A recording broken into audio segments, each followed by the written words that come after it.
आप सभी योग अभ्यास में एकाग्रता का अनुभव करते हो। मन और बुद्धि एक के लगन में मगन हो जाए। एकाग्रता का अर्थ क्या है? शून्य हो जाना नहीं, शांत हो जाना एकाग्रता नहीं है। लेकिन जिस लक्ष्य की ओर हम बढ़ रहे हैं,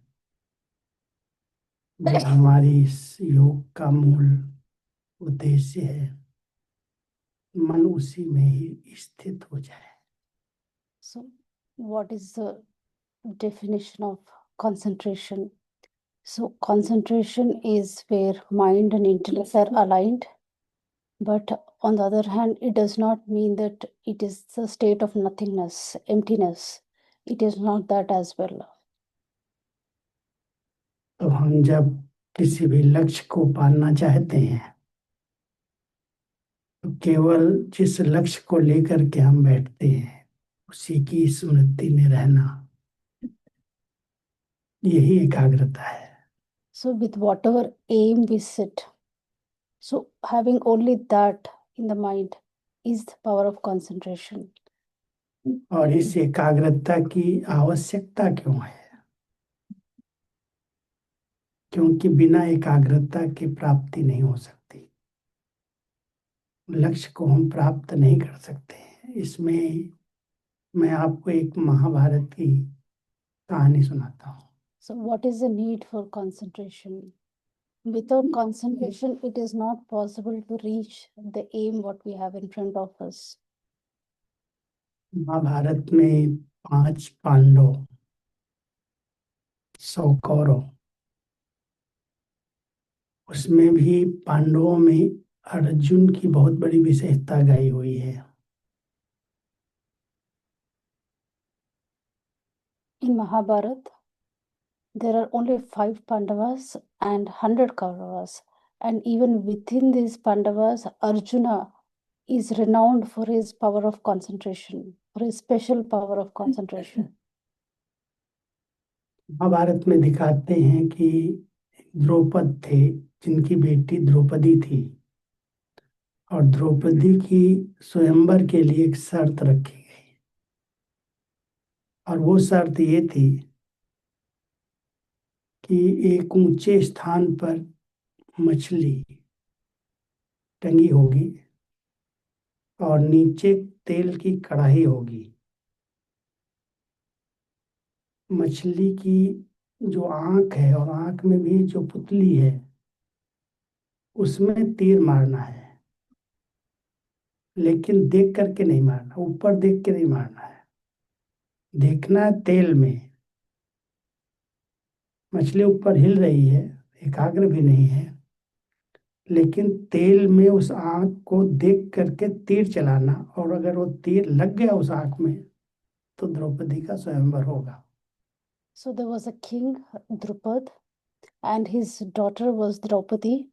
So he organized a engagement kind of ceremony, and there was a condition: only a person who passes a test could marry his daughter. So the test was, on the top there was a fish, moving fish, and the reflection of the fish was in a vessel with oil. So without looking at the fish directly, by looking into the oil, they have to, shoot an arrow, and that arrow should hit right in the eye of the fish. That was the condition. तो अर्जुन की एकाग्रता इतनी गई हुई है कि उन्होंने एक बार में ही उस आग पर निशाना साध दिया। बाकी सब ने ट्रायल किया, कोई पास नहीं हुआ। So everybody tried and failed, but it was only Arjuna, in the very first attempt he could make it. और बाबा हम सबको कहते हैं, आप सभी अर्जुन हो। And Baba says, you're all Arjuna.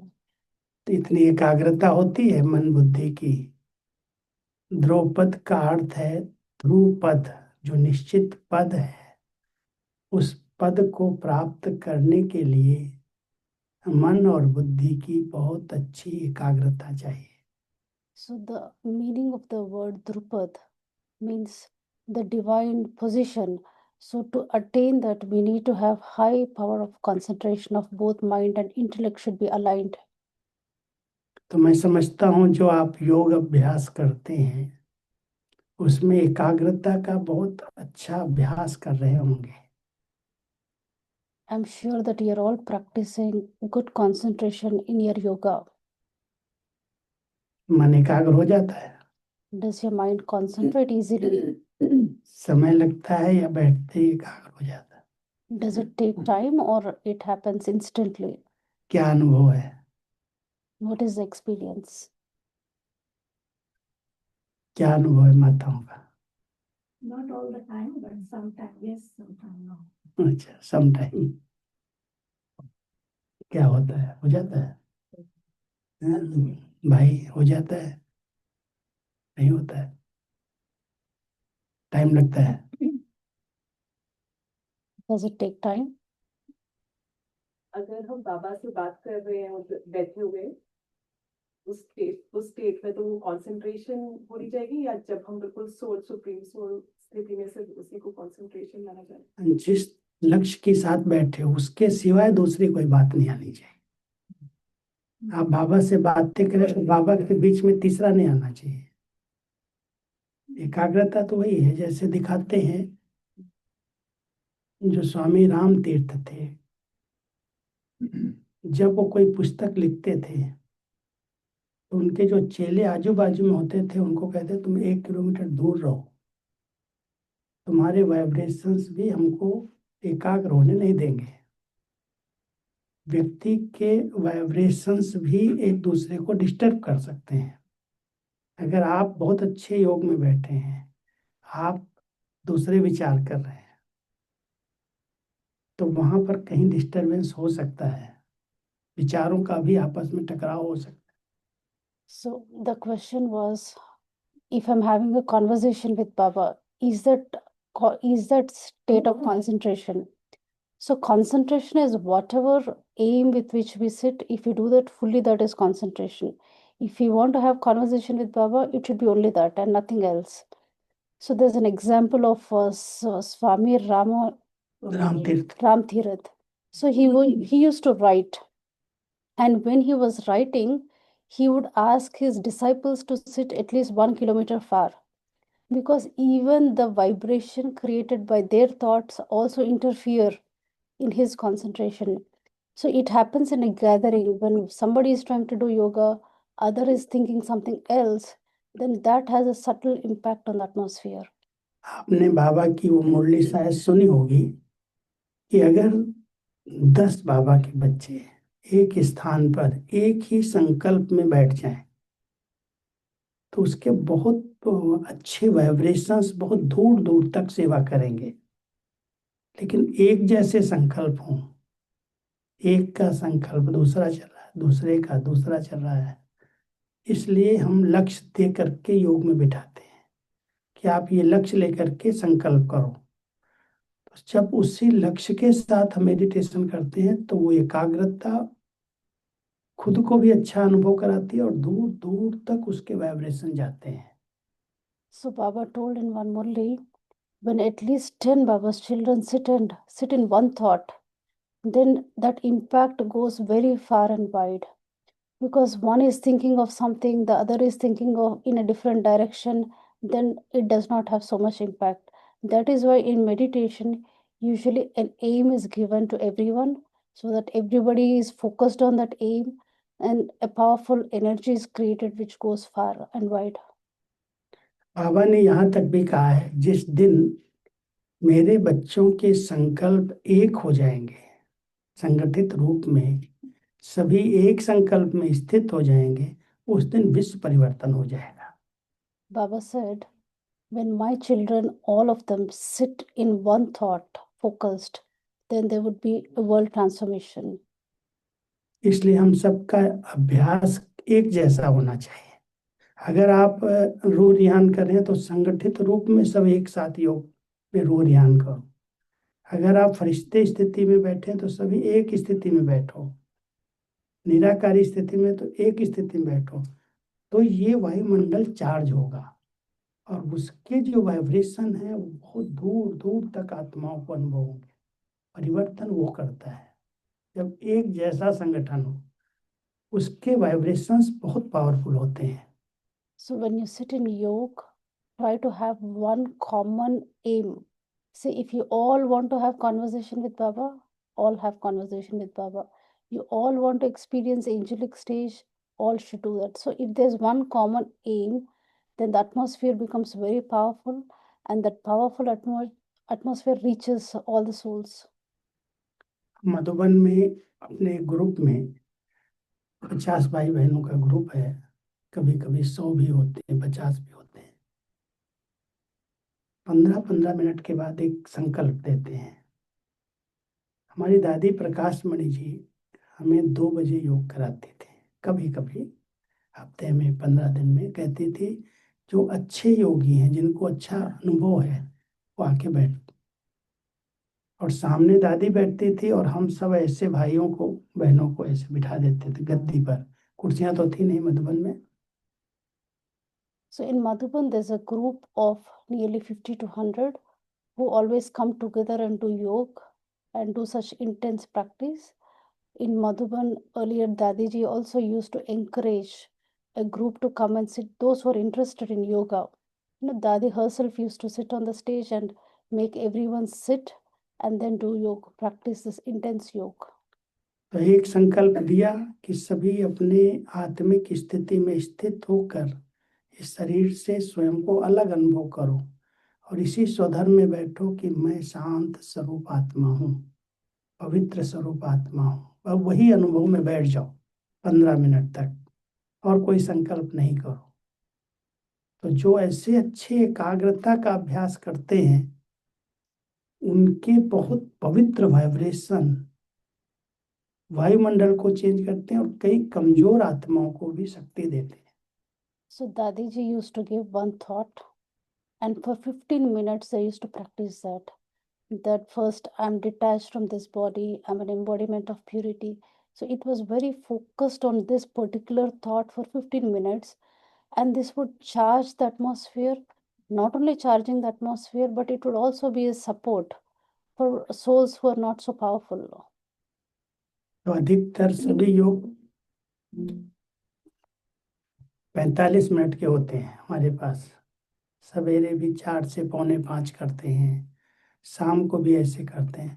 तो 15-15 मिनट 3 स्टेजेज में हम योग अभ्यास करें, और उस योग अभ्यास में 4 प्रकार की एकाग्रता चाहिए। So even Amrit Vela is divided into 3 15 minutes. So in these 3 15 minutes, we can have 3 different practices. जैसे पहले हम अपने आत्मिक स्थिति का अभ्यास करते हैं, साकारी याद। बाबा ने हमें इतनी श्रेष्ठ ब्राह्मण जीवन दी है, इतनी पवित्र जीवन दी है। वो एक शाकाहारी बाबा की जैसी स्मृति में कितना भाग्य है। संगम युग पर भगवान की नजर पड़ी, उन्होंने हमें चुना, अपना बच्चा बनाया। तो एक शाकाहारी याद 15 मिनट, फिर शाकाहारी याद के बाद आकारी याद, निराकारी अव्यक्त वतन में बाबा के सन्मुख हैं, वहां से प्रकाश दे रहे हैं, लाइट है, फरिश्ते हैं, आकारी याद। और फिर निराकारी याद, परम धाम की याद। तो ये ड्रिल बाबा हमेशा सिखाते हैं कि 15-15 मिनट एक स्थिति में बैठ करके 45 मिनट ऐसे लगे जैसे बस समय कैसे पूरा हो गया। So in the first 15 minutes, it could be more remembering our Brahmin life, getting into the intoxication of being a Brahmin, that we are such fortunate souls chosen by God and we receive sustenance from God. So we have this intoxication in the physical form, what we receive from God. And in the next 15 minutes, we can move on to the Avyakti stage, a subtle stage where as an angel we are receiving power from Baba. And the third 15 minutes more incorporeal stage, a soul conscious stage in Paramdham. तो ऐसा अभ्यास करने के लिए 4 प्रकार की एकाग्रता मैं आपको बताता हूँ। It's okay.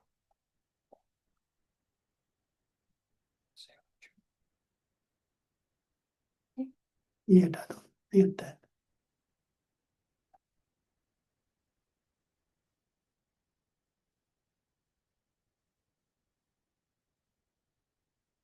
एक है शरीर की एकाग्रता। शरीर भी अगर हिल डुल रहा है तो सबका टेंशन जाता है। शरीर में आंखों की भी एकाग्रता होती है, दृष्टि की एकाग्रता। पूरा शरीर ऐसे है जैसे बिठा दिया इसको एक स्थान पर, एक आसन में, और So, अपने स्वरूप में स्थित हो गए। ये पहली एकाग्रता है। so there are 4 kinds of concentration. First is stability of the body. Body also should not be moving and moving a lot. It should be also stable, and the eye movement also have to be fixed, and the gaze has to be fixed and the stable. This stability is also very much needed. This is the first form of concentration and stability. दूसरी एकाग्रता है संकल्पों की एकाग्रता, मन की एकाग्रता, जिसमें हमारे संकल्प एक ही स्वरूप में स्थित है कि मैं एक लाइट हूँ, चैतन्य शक्ति हूँ। संकल्प हैं, शून्य नहीं है। संकल्प कभी शून्य नहीं होते, जड़ बनाना भी नहीं है। संकल्प एक कितनी बड़ी शक्ति है जिससे हम बहुत अच्छे अनुभव कर सकते हैं। इसको हम मारते नहीं हैं, लेकिन शुद्ध संकल्प करते, मैं कौन हूँ, मेरा स्वरूप क्या है, मेरा स्वधर्म क्या है, मेरा स्वदेश क्या है, मेरे स्वपिता कौन है। इसका हम चिंतन और बहुत स्लोली, बहुत धीमी गति के संकल्प के साथ उस अनुभव में बैठते हैं और संकल्प एकाग्र हो जाते हैं। So next is the concentration of the mind. So concentration of mind does not mean that it is emptiness or we suppress all the thoughts, but rather it is a very focused direction of our thoughts, where we, in a very slow manner, we think about the form of the soul, the home of soul, the nature of soul, the qualities of soul. We slowly get into that in a very, very slow thoughts. तीसरी है संकल्प के साथ बुद्धि, जो नेत्र के रीति से, अनुभव का नेत्र जिसको हम कहते हैं, दिव्य नेत्र, बुद्धि का नेत्र। हम उस संकल्प को स्वरूप देते हैं और उसको हम देखते हैं, जैसे विजन्स करते हैं। जैसे संकल्प किया मैं आत्मा लाइट के शरीर में हूँ, संकल्प अलग चीज है, और बुद्धि उसी स्वरूप को देख रही है दिव्य नेत्र से। बुद्धि की एकाग्रता भी है, उधर ही फोकस है। जो संकल्प उठ रहा है उस संकल्प का एक दृश्य क्रिएट हो रहा है और उस दृश्य पर ही बुद्धि फोकस कर रही है। So the third concentration is the concentration of the intellect, where the intellect is exactly following the mind. Whatever thoughts are created in the mind, intellect is exactly creating an experience of it by visualizing what is going in the mind. अब आपको संकल्प उठता है मैं आत्मा परम धाम निवासी हूँ, तो परम धाम का क्या ज्ञान बाबा ने दिया कि वहाँ एक सूर्य चांद की बत्तियां नहीं है, गोल्डन लाल लाल प्रकाश है। वह स्वप्रकाशित एक आत्माओं की दुनिया है, जहाँ पर बिल्कुल आत्मा शरीरी स्थिति में, निराकारी स्थिति में परम धाम में रहती है। तो संकल्प उठ रहा है, लेकिन संकल्प उस दृश्य को इमर्ज कर रहा है, और उस संकल्प को जितना हम स्थिर करके और बुद्धि से देखते हैं उतना अनुभव शुरू हो जाता है। So, for example, we know the knowledge of Paramdham, that Paramdham is far beyond this physical light, and it is made up of golden red light, and it is the home of soul and the supreme soul. All of this, as the mind is creating thoughts, if the intellect is also visualizing, then the next what we do is we experience the whole scenario. The whole, whatever we are thinking, we start to experience it. और इसमें सबसे अच्छा अनुभव, चौथी एकाग्रता है हमारी भावनाओं की। हमारी भावनाएं भी उसके साथ जुड़ी जाती हैं कि जो हमें समझाया गया, भले आप कहेंगे क्या ये कल्पना है, इमेजिन्स है, लेकिन जो चीज है, भले इन आंखों से हमने नहीं देखा, ज्ञान के नेत्र से समझा, लेकिन हमारे पास जो संदेश पुत्रियां हैं, जो हमारी बाबा की ट्रांस में जाने वाली बहनें हैं, उन्होंने उस स्थान को देखा है और देखने के बाद वहां का वर्णन किया है। जैसे हमने अमेरिका मान लो नहीं देखा, लेकिन है अमेरिका, और उस अमेरिका को जिन्होंने देखा है, वहां के जलवायु का जिन्होंने अनुभव किया, वो हमको बताएंगे। तो ऐसे थोड़ी कहेंगे कल्पना है, वो सत्य है, लेकिन हम अपने बुद्धि के नेत्र से उसको हम अनुभव करते हैं, और भावनाएं अगर उसके साथ जुड़ गई, असीम शांति है, कितना पवित्र है स्थान है, परमात्मा की सब शक्तियां वहां पर विद्यमान हैं, मैं उस घर में रह रहा हूँ, अनुभव कर रहा हूँ, तो उसी प्रकार का अनुभव शुरू हो जाता है।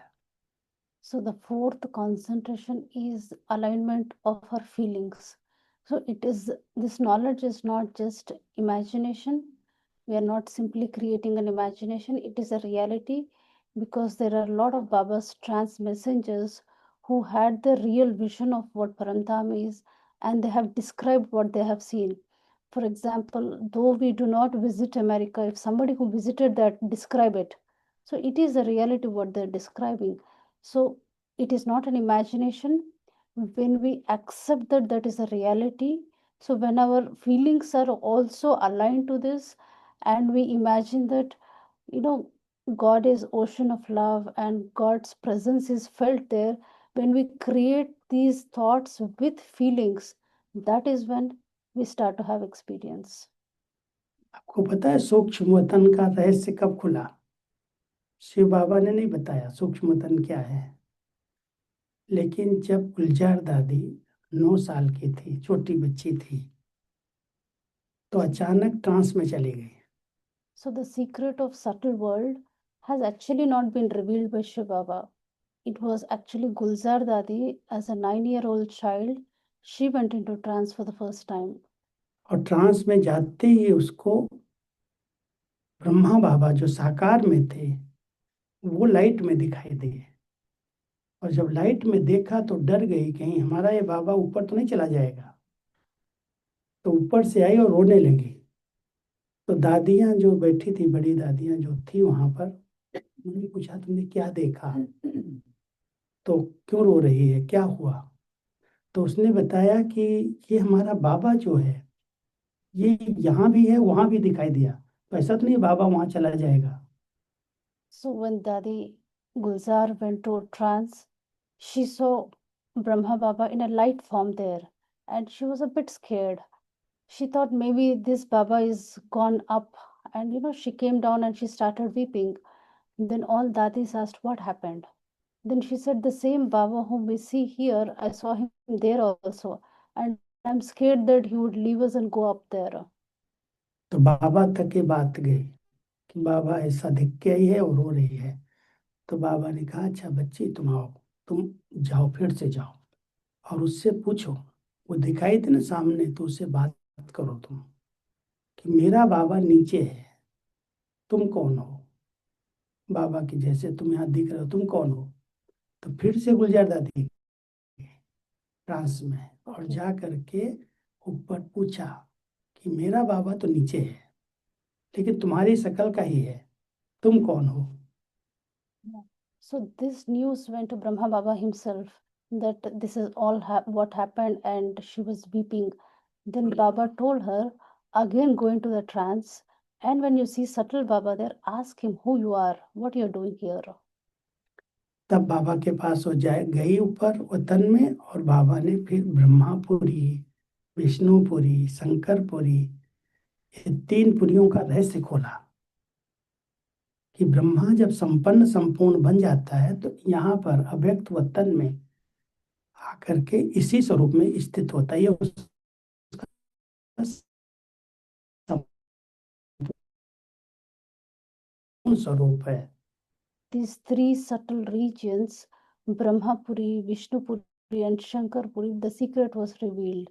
First, Brahmapuri, it was revealed to her that this is the place when Brahma Baba becomes perfect angel. This is where he comes and sits. This is his place. और ब्रह्मा ही जब संपूर्ण बनने के बाद फिर सृष्टि पर आता है, फिर से जन्म होता है, तो विष्णु के रूप में पालना करता है सबकी। इसलिए ब्रह्मापुरी पहले, फिर विष्णुपुरी है। और उसके ऊपर शंकरपुरी है, जो तपस्या से पूरे विश्व का परिवर्तन होता है, कलयुग की समाप्ति होती है। So after this Brahmapuri, there is next Vishnupuri, that is representing Brahma Baba after becoming perfect. When he takes birth again, he takes birth as Vishnu. So that is what is representing there. And next is Shankarpuri. Shankarpuri is when the soul reaches perfection with tapasya, then the whole world changes.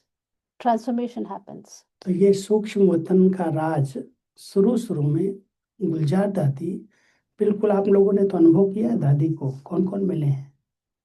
So how many of you have seen Dadi Gulzar? भाई लोग कम मिले, नहीं मिले? मिले।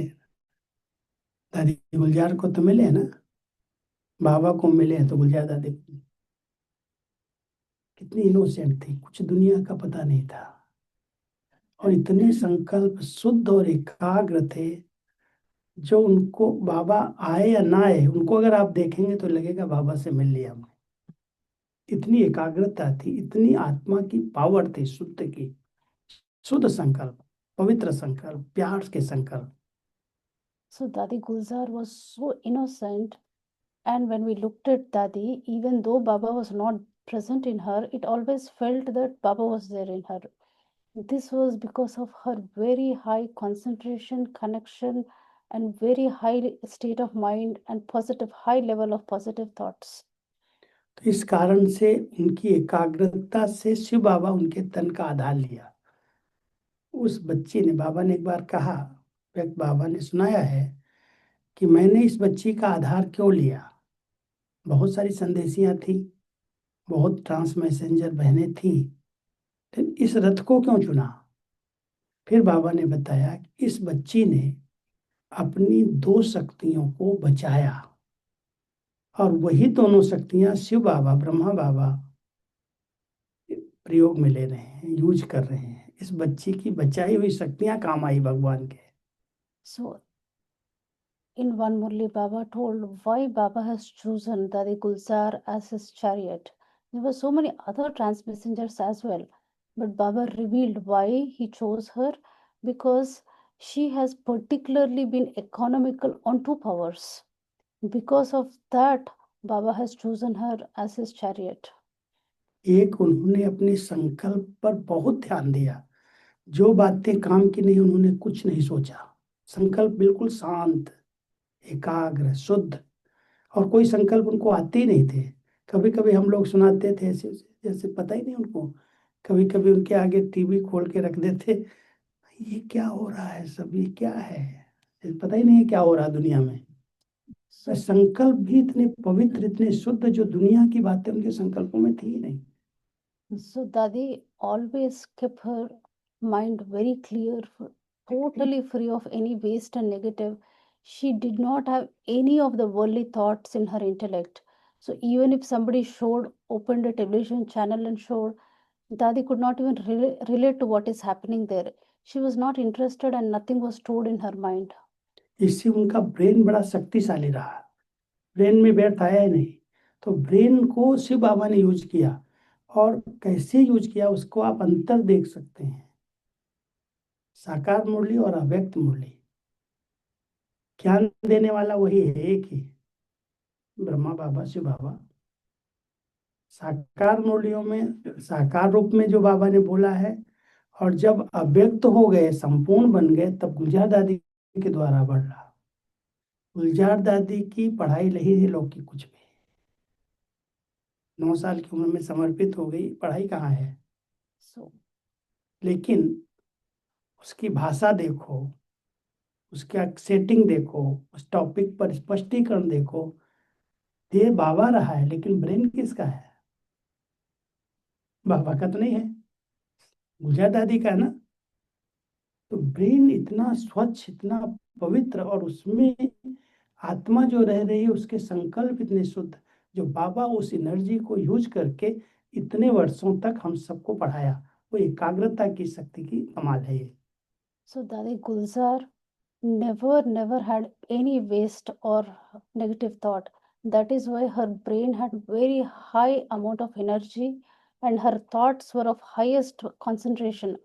That is the reason why Shiv Baba could use her, and for so many years he used her as a chariot and spoke Avyakta Murlis of very high level, because he was definitely using the brain of Dadi Gulzar. Though it was the knowledge of Shiv Baba, the medium or the chariot was Dadi Gulzar. So this was the secret why Baba used Dadi Gulzar as his chariot. और दूसरा बाबा ने कहा इस बच्ची ने बोल की energy को बहुत बचाया। कितना भी बोल रहे हो आप, 1 घंटे की चर्चा चल रही है, अगर उनसे ही प्रश्न पूछ रहे हो तो भी उन्होंने केवल 1-2 शब्दों में उसका उत्तर दिया। कभी भी अपनी बोल की एनर्जी को, वाणी की एनर्जी को व्यर्थ नहीं किया, उसको बचाया। और इसके कारण बाप दादा जब आए तो 14 घंटा 18 घंटा उनको इस रथ को यूज किया वाणी से। उनकी वाणी से ही तो हम सब ने पालना ली है ना। So Dadi also saved a lot of energy of words. Even if there was a meeting of 1 hour, even if Dadi was being asked question directly, she would only give a very short, concise, precise reply and not get into a lot of discussion. So she saved a lot of energy of her words. That is the reason why Avyakta Bap Dada used her chariot and spoke for 14, 15, 16 hours at a stretch because of the conservation of that power of words. अगर हम सभी एकाग्रता को बढ़ाना चाहते हैं तो ये 2 शक्तियां बचाओ, बढ़ जाएगी एकाग्रता, अपने आप एकाग्र हो जाएगी। एक संकल्प शक्ति, जो चीज मेरे काम की नहीं है, मुझे अपने संकल्प नहीं ले जाने, सब ठीक है, सब ठीक है, जो है अच्छे हैं, मुझे उस पर अपने संकल्प व्यर्थ नहीं करने। क्यों, क्या, कैसे, किसी चीज का विस्तार करना हो तो क्वेश्चन लगाते जाओ, लेख लिखना हो तो लिख सकते हो, ये क्या है, ये कैसे है, इसकी परिभाषा क्या है, इससे लाभ क्या है। कई प्रश्न लगा दो, क्यों, क्या, कब, कहाँ, कैसे, एक लेख बन जाएगा। तो व्यर्थ को भी अगर हमारे प्रश्नों में उलझा देते हैं तो एक बहुत बड़ा विस्तार हो जाता है। इसलिए कभी भी कोई भी दृश्य देख करके अगर समझ से हम चल रहे हैं कि ड्रामा एक्यूरेट है, कल्याणकारी है, तो प्रश्नों में उलझना नहीं तो मन जो है एकाग्र नहीं होगा। इसलिए बाबा ने हमको सिखाया फुल स्टॉप, बिंदी लगाओ, जो हो गया अच्छा है। मन की एकाग्रता के लिए ब्रेक बहुत पावरफुल चाहिए, फुल स्टॉप की, ड्रामा की, तब मन एकाग्र हो सकता है। So to increase power of concentration, we also need to conserve the energy of thoughts and not going to waste. Because if we start going into these questions of where, what, how, why, then it goes into a very long story. So we have to use powerful break, knowledge of drama, and also put a full stop. That is the only way we can conserve the energy of thoughts. और वाणी की शक्ति, जहां नहीं बोलना है क्यों बोलना है, चुप हो जाओ। कहते एक चुप 100 भला। जहां पर भी आज समस्याएं हैं, जहां पर भी टकराव होते हैं, जहां पर भी हमारी शक्तियां नष्ट होती हैं, वहां है जो आया बोल दिया, जब आया बोल दिया। इसलिए वाणी पर बहुत कंट्रोल चाहिए। So the next aspect is control over words. We should be very economical in what we speak as well, because they say that being quiet once is equivalent to representing 100 truths. So silence is golden. Also, they say conserve as much as possible. Don't speak too much. No need for a lot of explanation. No need to go into proving arguments. All of this is not required. अगर आप एकाग्रता का अच्छा अनुभव करना चाहते हो तो मन और मुख दोनों का मौन का अभ्यास करो। जितना मौन में रहो, जो जरूरी है वही बोलना, जितना जरूरी बोलना है, ऐसे नहीं बिल्कुल चुप हो जाना। लेकिन जो आवश्यक है वो बाबा ने छुट्टी दी है, लेकिन जो आवश्यक नहीं है, कम से कम 8 घंटे तो हम कंट्रोल कर सकते हैं ना। सुबह 4 से 8, शाम को 6 से 10। So to improve power of concentration, practice silence both of mind and words. So Baba has given us, freedom to talk, but only talk as much as needed. And it is very easily we can practice silence for 8 hours a day, from 4 to 8 in the morning and 6 to 10, as per each one's convenient. It should be possible. आप कभी ये अभ्यास करते हो? संकल्प चल रहे हैं, सब बातें हो रही हैं, 10 मिनट के लिए मैं सोचना, इधर उधर की बातों को बंद कर दो, स्टॉप, नहीं सोचना है। 10 मिनट, बीच बीच में, घंटे में, 2 घंटे में, 5 minute, 10 minute. So in every 2 hours, 1 hours, it is a good idea to practice totally stopping your thoughts, not going into waste for 5 minutes, 10 minutes, and continue with this practice. आप लोगों ने गीता में भगवान को, जब संवाद हो रहा ना अर्जुन और भगवान का, तो अर्जुन को जब भगवान कहते हैं मन मना भव, मन मेरे में लगाओ, तो अर्जुन बस एक ही कंप्लेन करता है कि भगवान मन बड़ा चंचल है, ये तो घोड़े से भी तेज है, ये तो रुकता ही नहीं है, इसको कैसे कंट्रोल करूं? तो भगवान उसको 2 विधियां बता रहे हैं। So in Bhagavad Gita also, when Sri Krishna gave the mantra to Arjuna that remember me alone, Manmana Bhav, then the biggest complaint Arjuna had was that I'm not able to control my mind. My mind is like a horse which is always running in different directions. Then he told him 2 methods. एक कहा कि वैराग्य वृत्ति को धारण करो, जहां पर तुम्हारा संबंध नहीं है उनसे वैराग्य, देखते भी नहीं देखना। So the first one is practice unlimited disinterest. What is not important for me, I need not waste my thoughts and energy on it. I need to be detached from it. आप देखना, जहां पर इतने सब साधन बढ़ रहे हैं, साइंस इतना सब प्रगति कर रही है, विस्तार हो रहा है, कहीं भी चले जाओ ऐसे लगता है कि स्वर्ग के पहले रावण ने, माया ने भी एक नया स्वर्ग बना दिया। So the current times, there are lots of inventions of science and lots of discoveries and lots of physical comforts given by science. It looks as though even before golden age, Maya has created a kind of golden age here itself. कई लोग ज्ञान नहीं सुनना चाहते हैं, कहते हैं हमारे पास क्या दुख है, क्या तकलीफ है, हमको भगवान ने सब कुछ दिया है, मोटर, गाड़ी, मकान, धन, दौलत, हमको क्या जरूरत है आपके योग की सीखने की? So some people say, what is the need for meditation and spirituality? We have everything. We have all the physical comforts, all the luxuries. There is no need for spirituality. We are quite satisfied and happy. लेकिन अगर आप इनके अंदर को पूछो तो अंदर अंदर धन है तो स्वास्थ्य नहीं, 3 चीजें, तीनों किसी एक व्यक्ति के पास नहीं है कलयुग में। धन है, खूब पैसा है, खूब साधन है, सुविधाएं हैं, तो उनकी हेल्थ नहीं ठीक है। सब कुछ होते हुए भी खा नहीं सकते हैं, चल फिर नहीं सकते हैं, वरना स्वास्थ्य नहीं है। हेल्थ है तो वेल्थ नहीं है, वेल्थ है तो हेल्थ नहीं है, दोनों चीजें नहीं है। मान लो अगर दोनों हैं तो तीसरी नहीं है, हैप्पीनेस नहीं है। So in तीनों this, चीजें केवल देवताओं के पास ही, कलयुग में किसी के पास हो तो बता देना मेरे को। so in Kali Yuga, it is not possible to have all the 3 treasures: treasure of wealth, health, and happiness.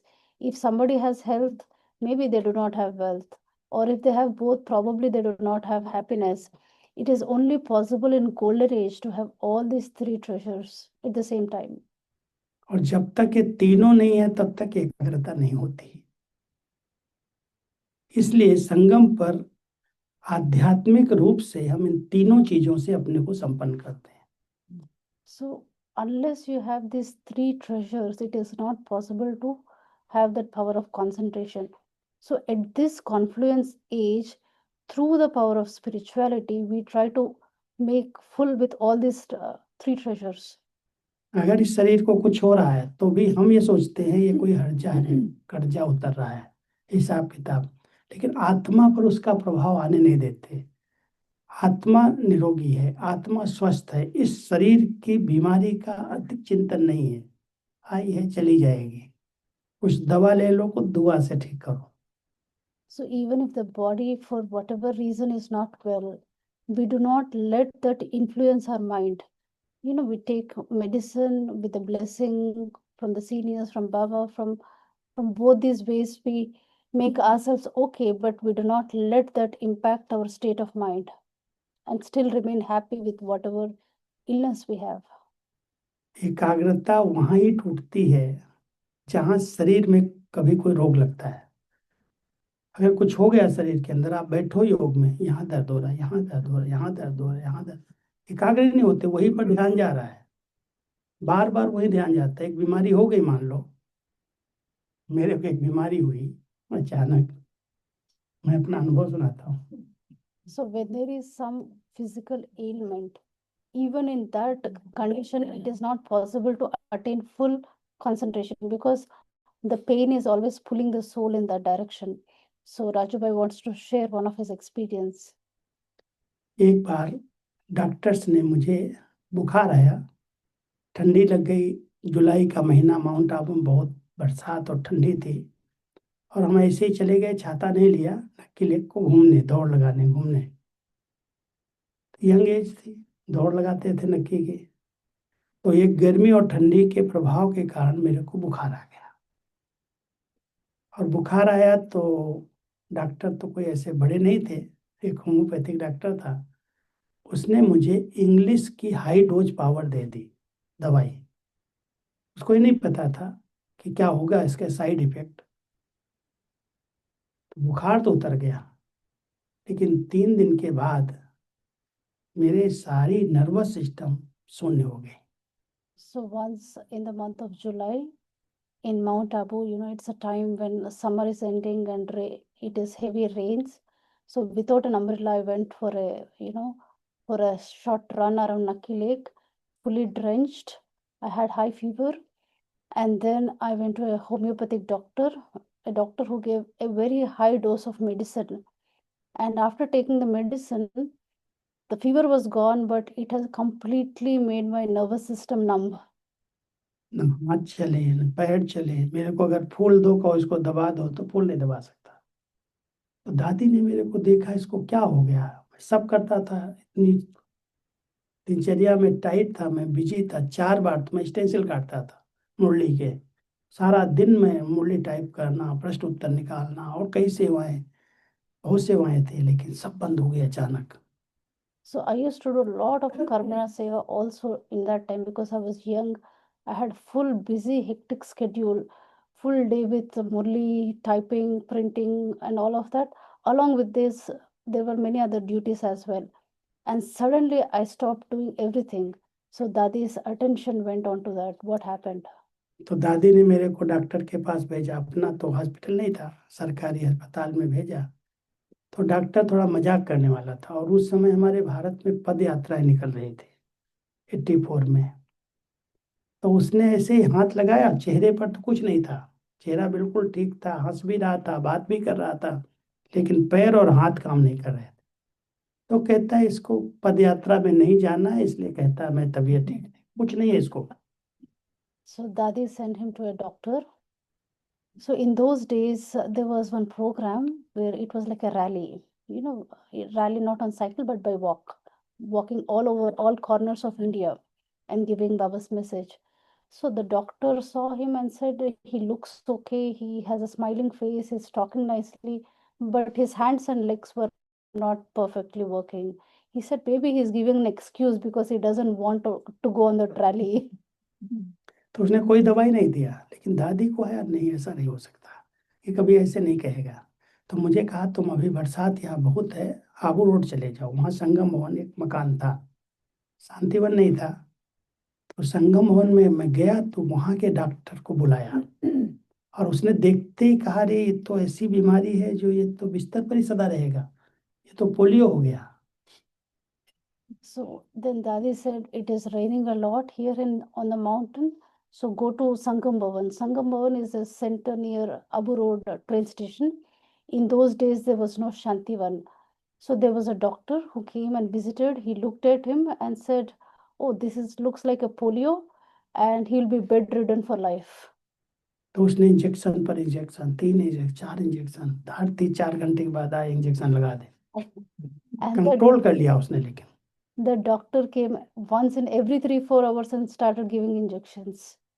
अब उसने जब कंट्रोल किया तो उसके बाद बोला आप 1 महीने के लिए आपको फिजियोथेरापी करना पड़ेगा, क्योंकि हाथ पैर नहीं चल रहे हैं, तो इनको एक्सरसाइज चाहिए अभी। एक बार लग गया, रुक गया ब्लड, तो इसके लिए आप फिजियोथेरापी में जाओ। और दादी जी को ये संकल्प कहीं इसके मन पर ये ना आ जाए मैं बीमार हो गया, क्योंकि अगर मन पर आ गया तो ये तन कभी ठीक नहीं होगा।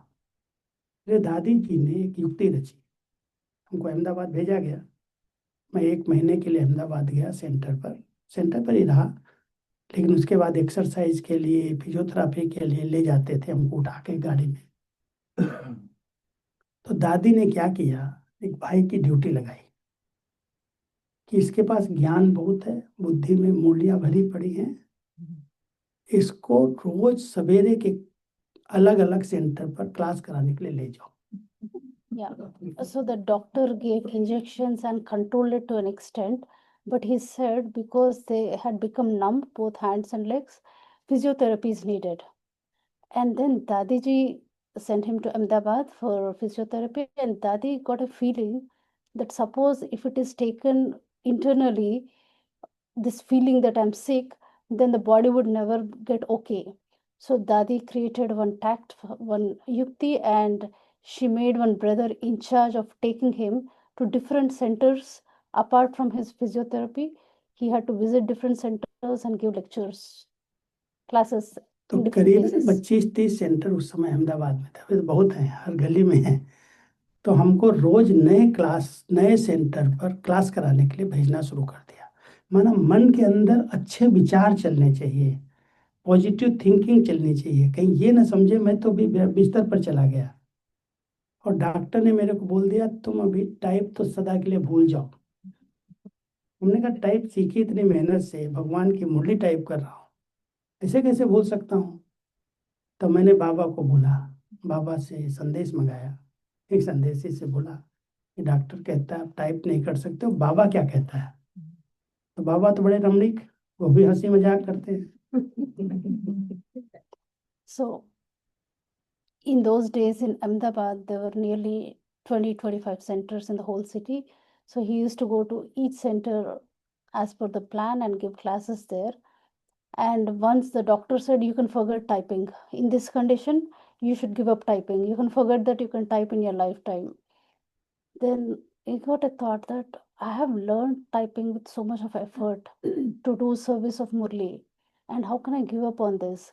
So he asked his Sandeshi, a trans messenger, to get a message from Baba. And Baba was also very humorous. So Baba told, बाबा ने कहा कि बच्चे को रोज सवेरे जो यहाँ सेंटर पर भोजन बनता है उसका आटा गूंदने के लिए दे दो। so Baba being very humorous, he said in the center every day, while the food is being prepared, he should go and knead atta, knead flour for chapati. तो मेरे पास 1-1.5 किलो आटा सुबह सुबह, दोपहर को, शाम को, तीनों टाइम रख देती थी बहनें, नहा के आओ आटा गूंदो। So sisters used to put in the morning, evening, and for afternoon, a kilo of atta in front of him and ask him to knead atta. और जब आटा ऐसे गूंदते थे ना तो ये उंगलियां चलने लगी। वो बाबा ने एक्सरसाइज नहीं बताई, गेंद दबाओ, वो खींचो, वो एक्सरसाइज तो वो कराते थे, और बाबा ने मुझे आटा दे दिया। So physiotherapist gave one kind of exercise and Baba gave another kind of exercise. He said just by kneading atta, it would be a good exercise for the hands. और उससे क्या हुआ कि 15-20 दिन में हाथों में ताकत आ गई। पैर के लिए एक्सरसाइज बताई थी डॉक्टर ने, वो एक्सरसाइज भी कर रहा था मैं, अभी भी थोड़ा थोड़ा पैरों में कमजोरी है, लेकिन दवाई नहीं लिया और दर्द नहीं था। लेकिन दादी जी को ये था कि इसको मन के ऊपर नहीं आना चाहिए मैं बीमार हूँ। और इतनी रमणीकता से वो 1 महीना मेरा बीता, जो मैं रोज सवेरे क्लास कराता 10 बजे के लगभग नाश्ता करके सेंटर से चुंबक वाले के पास ले जाते हो, चुंबक लगा देते ना इधर इधर पैरों में इधर, और वहां पर 2-3 घंटा गीत अच्छे अच्छे चलते, भजन, और भजनों के साथ मैं योग करता। तो ज्ञान और योग से हमने अपने आप को बहुत निश्चिंत बना लिया। और बाबा ने दवाई बता दी। जब दादी आई, दादी आके कहती है, अरे तुमको तो कुछ नहीं है, चल।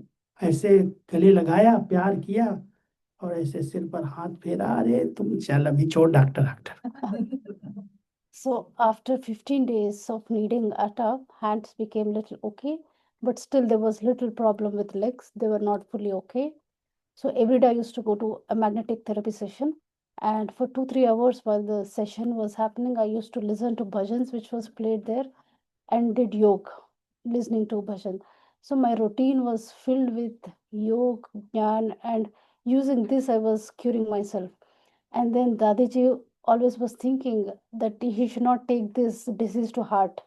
So once Dadi visited Ahmedabad center, she hugged him and said, forget about this disease, you do not have anything, come with me to Abu. और मैंने आते ही टाइप शुरू कर दिया, और जो पहले मेरी स्पीड थी ना, उससे भी स्पीड ज्यादा हो गई। So as soon as I came to Madhuban, I started typing immediately and my typing speed increased more than before. तो उसके बाद मेरा नया पार्ट शुरू हो गया, भट्टियां कराने का, क्लासेज कराने का। After this incident, a new part opened, that is of doing classes and doing pattis. तो चारों तरफ बुलाना लगे लोग कि आप क्लास कराने आओ, आप तो बहुत अच्छा क्लास कराते हो, बहुत अच्छा कराते हो। तो इस तरह से ये बीमारी वरदान बन गई। So after this, I became very popular for classes and bhattis, and everybody from all over were inviting me for classes and bhatti. So this situation became a boon in disguise. तो आप सभी, कोई भी बात है उसको बड़ा रूप नहीं दो। ज्ञानी आत्मा वो है जो बड़े से बड़े बात को छोटा बना दे, और अज्ञानी वो है जो छोटी सी बात को सोचे, बोले और बोल करके उसको पहाड़ बना दे। तो ज्ञानी बनना, महारथी बनना, बड़े से बड़े बातें आती सब ठीक हो जाए। बाबा है हमारे साथ। कौन है? सर्वशक्तिवान बाबा है। क्यों अपने संकल्पों की शक्ति को नष्ट करें? सब ठीक हो जाएगा, बाबा है साथ। श्रीमत की बाउंड्री अगर हमने क्रॉस नहीं की है, श्रीमत के अंदर हम रह रहे हैं, श्रीमत ही बाबा का हाथ है, वही साथ है, और बाबा की छतरी के नीचे है। इसलिए संकल्पों की शक्ति को बचाओ, भटकाओ नहीं, उनको एकाग्र करो। So whatever is the situation in front of us, we have to make a big situation into small. That is a sign of a knowledgeable soul. A Ajnani soul makes a small thing into a very big issue. So a Maharadi is the one who makes a very big mountain-like situation into a small thing, and conserving the energy. As long as we are under the boundary of Srimat, we have Baba's canopy over us, and we invoke his support all the time. आप सबने रामायण तो पढ़ी होगी, रामायण के कई दृश्य याद होंगे आपको। जब लक्ष्मण जी को शक्तिवान लगा, तो एक रात के लिए वैद्य ने समय दिया। एक रात के अंदर, रातों रात, हिमालय पर संजीवनी बूटी है, वहां से कोई लेकर के आ जाए तो ये लक्ष्मण जी जीवित हो सकते हैं, और अगर सूर्य उदय हो गए तो लक्ष्मण जी नहीं बचेंगे। अब उसके लिए किसको तैयार किया? पवन पुत्र, हवन, हनुमान। सुनाएंगे? So you must have all read Ramayana, and you can recollect the scene from Ramayana. So when Lakshman was hit by an arrow and he became unconscious, it was said that there's only a very little time limit before which he could be cured. It has to be done before the sun rises in the morning. It has to be done by then, and the medicine for that was present on a mountain. And who was chosen to get that herb, medicinal herb, was Hanuman. जब हनुमान जी तैयार हुए, उड़े, तो रावण को पता चल गया ये तो ले आएगा, इसलिए उसके बीच में क्या किया, बहुत बड़े बड़े असुरों को भेज दिया रास्ता रोकने के लिए। तो एक असुर का नाम था सुरसासुर, सुरसासुर। और बहुत भयानक रूप रख करके Many big asuras, devils in front of him, and there was one big devil who stood in front of him. बहुत सारे विघ्न आए, लेकिन वो विघ्न सबसे बड़ा था। अब हनुमान जी कैसे उसको क्रॉस करेंगे, क्योंकि इतना बड़ा रूप बनाया और इतना बड़ा मुंह खोल करके खड़ी हो गई। तो हनुमान ने क्या किया, अपने बड़े रूप को बिल्कुल छोटा बना लिया, और इतना छोटा बनाया, जो बड़ी रमणीक बात है, कि उसके मुंह में घुस गए और नाक से निकल के उड़ गए। So the story goes like this. There were many obstacles which came on the way created by Ravan, but this was the biggest obstacle where the devil was a humongous size and it opened its mouth in a huge opening. So what Hanuman did was he made himself very tiny, so tiny that he enters through his mouth and flies out through the nose of the devil. और निकल गए आगे और जा करके पहुंचे, और पूरा जब देखा है रावण ने, सब संजीवनी बूटी बूटियां सब एक जैसी हो गई। कौन सी संजीवनी बूटी उसको पता ही नहीं चला है। तो क्या करना है, कैसे ले जाना है, कहीं नकली चली गई तो उन्हें पहाड़ ही उठा लिया। So then, after passing the situation, Hanuman finally reaches that mountain, and there's an illusion created. All the herbal plants look very similar. So he didn't want to pick a wrong one. So he was confused which is the right one. So, unable to decide, he took the whole mountain with him. आप सोचो, ये सब कहानियां हैं, संगम के ही कहानियों को बाबा ने कहा ये सब लिखी गई है। आप सब वो महावीर हो जो बड़े से बड़ा असुर भी सामने आ जाए, छोटा हो जाओ, ठीक है, तुम बड़ा रहे हम छोटे हो जाते हैं। So, these are all actually stories of this confluence age. We are all Baba's Maharati Hanuman children. So even if a big mountain like devil comes, situation comes in front of us, become small, become tiny, become humble, and become a, use humility in front of that situation.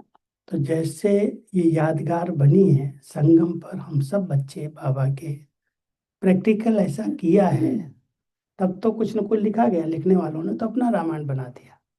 तो बाबा कहते हैं इस समय आप बच्चे कभी भी कोई भी बात है, जहाँ छोटा बनना है वहाँ छोटे बन जाओ, जहाँ बड़ा बनना है वहाँ बड़ा बनो। एक बैलेंस अगर रख के चलोगे तो आप कभी भी मन को डिस्टर्ब होने नहीं दोगे। वो बैलेंस है बालक और मालिकपन का।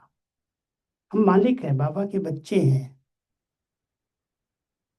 इन कर्मी दिनों के पहले मालिक बनो, फिर इस यज्ञ के मालिक बनो, लेकिन मालिक बन करके राय दो, और अगर वो राय नहीं मानी जाती बालक बन जाओ। बड़े जाने वो बैठे, हमने अपनी राय दे दी। अगर हम मन को एकाग्र करना चाहते हैं तो बहुत अच्छा ध्यान रखना, हमें बैलेंस से चलना है, मालिक और बालक। जहाँ बालक बनना वहाँ बालक बने, जहाँ मालिक बनना वहाँ राय दी। So these are all the stories of us children of this confluence age. Those who have written, they have written big stories of Ramayana, but they are actually our stories.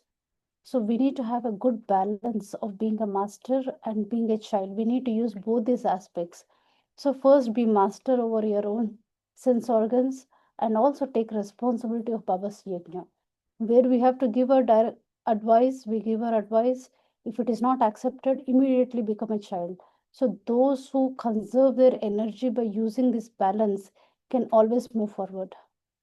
ठीक है, तो अपने संकल्पों की शक्ति को नष्ट नहीं करना, बचाओ।